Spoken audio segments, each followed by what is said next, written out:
देश को बम से दहलाने की धमकी देने के जुर्म में एक गिरफ्तार। नशे में पुलिस कंट्रोल रूम में किया था फोन। आरोपी विकास सिक्योरिटी गार्ड की कर चुका है नौकरी।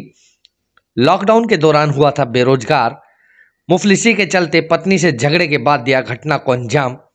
गुरुग्राम पुलिस की क्राइम यूनिट सेक्टर 39 ने कुछ ही घंटों में किया काबू। हेलो, मैं देश भर में बम ब्लास्ट करने वाला हूं। 2 दिन बाद पूरे देश में बम धमाके होंगे। पुलिस कंट्रोल 112 नंबर पर विकास नाम के युवक ने रात 2:40 पर फोन कर धमकी दे डाली। कंट्रोल रूम में फोन आते ही गुरुग्राम पुलिस की नींद उड़ गई। पुलिस की टीमें फोन करने वाले की तलाश में जुट गई। सेक्टर 39 क्राइम यूनिट ने जल्द ही फोन करने वाले युवक को ढूंढ निकाला। आरोपी की पहचान विकास के रूप में हुई। Additional commissioner of police crime Varun Dahiya की माने तो विकास मूल रूप से मुंबई का रहने वाला है और 2009 से गुरुग्राम में रह रहा है। आरोपी विकास एक फार्मा कंपनी में काम कर चुका है। इसके अलावा सिक्योरिटी गार्ड की नौकरी भी कर चुका है। लॉकडाउन के दौरान आरोपी विकास की नौकरी चली गई थी। उसके बाद विकास को कहीं नौकरी नहीं मिली, जिसके चलते वह फ्रस्ट्रेट हो गया। काम न होने के कारण अक्सर विकास का अपनी पत्नी से झगड़ा रहने लगा। इतना ही नहीं, कहीं नौकरी न मिलने के कारण विकास समाज के प्रति नफरत से भर गया और नशे में रहने लगा। मुफलिसी के चलते पत्नी से हुए झगड़े के बाद विकास ने पुलिस कंट्रोल रूम में फोन कर बम धमाके करने की धमकी दे डाली। पुलिस ने विकास को गिरफ्तार कर लिया है और पूछताछ में जुट गई है। देश भर में बम धमाके करने की बात उसके दिमाग में कहां से आई और फिर उसे किसने मोटिवेट किया था, पुलिस हर पहलू पर गौर करते हुए पूछताछ कर रही है। ये गुड़गांव पुलिस के पास एक डायल 112 है। कंट्रोल रूम में एक कॉल आया था 8 और 9 तारीख को इंटरवेनिंग नाइट को लगभग 2:40 पर। और उस कॉल के मद्देनजर उस कॉल करने वाले ने ऑल ओवर इंडिया में बड़े धमाके करने की बारे में धमकी दी और उस संबंध में ये बताया कि भाई जैसे 9 तारीख को 9 जनवरी को जो कॉल आया है और 2:40 पर जो कॉल आया उसमें ये बताया कि ऑल ओवर इंडिया में बड़े बड़े धमाके करे जाएंगे।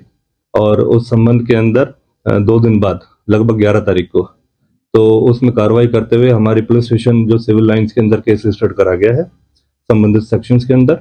और उसको जो सस्पेक्ट था जिसने कॉल किया था उसको पकड़ने में हमारी क्राइम ब्रांच सेक्टर 39 की टीम ने सफलता प्राप्त करी है। उसको 11 तारीख को पकड़ा गया है और जो सस्पेक्ट था उसका नाम विकास अमरपाल जायसवाल है। ये मुंबई का रिहायशी है, रहने वाला है और पिछले लगभग 2009 और 10 से ये गुड़गांव समस्तपुर में किराए पर रह रहा था। और इसकी पृष्ठभूमि जो पूछताछ में सामने बात आई है वो ये है कि ये काफी समय से मेडिकल स्टोर बानी स्क्वायर जो गुड़गांव में है वहां पर कार्यरत था और सिक्योरिटी गार्ड की भी इसने नौकरी करी है।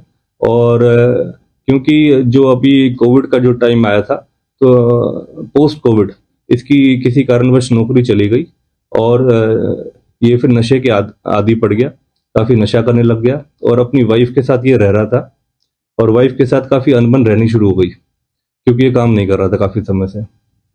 तो जिस तरीके से इसको काम नहीं मिल रहा था तो समाज के अंदर काफी घृणा इसके समाज के प्रति पैदा होती चली गई और उसके एवज में उसका बदला लेने के लिए इसने इस तरीके के घटनाक्रम को अंजाम दे दिया। और लगभग 9 तारीख को रात को कॉल करके ऑल ओवर इंडिया इस तरीके से बड़े धमाके करने के संबंध में एक धमकी दे दी। बताया कि ऑल ओवर इंडिया में धमाके करे जाएंगे और इस तरीके से फिर बाद में ये कॉल करके कुछ समय बाद ही फोन ऑफ कर लिया। जैसे मैंने आपको बताया है 8 और 9 तारीख की इंटरवेनिंग नाइट को लगभग रात को 2:40 पर कंट्रोल रूम डायल 112 पे कॉल करा गया था। उसके बाद इसने ये बताया इस कॉल के अंदर कि 2 दिन बाद ये धमाके करे जाएंगे। तो संबंध में हमने सारी इसकी छानबीन करी, जानकारी इकट्ठी करी और तुरंत इसको पकड़ने में कामयाबी हासिल करी है। पूछताछ जारी है और उसके अनुसार इसको अरेस्ट करा गया है और इससे संबंधित जो मोबाइल यूज करा गया था, सिम कार्ड वगैरह जो यूज करे थे वो ऑलरेडी इससे रिकवर करे जा चुके हैं।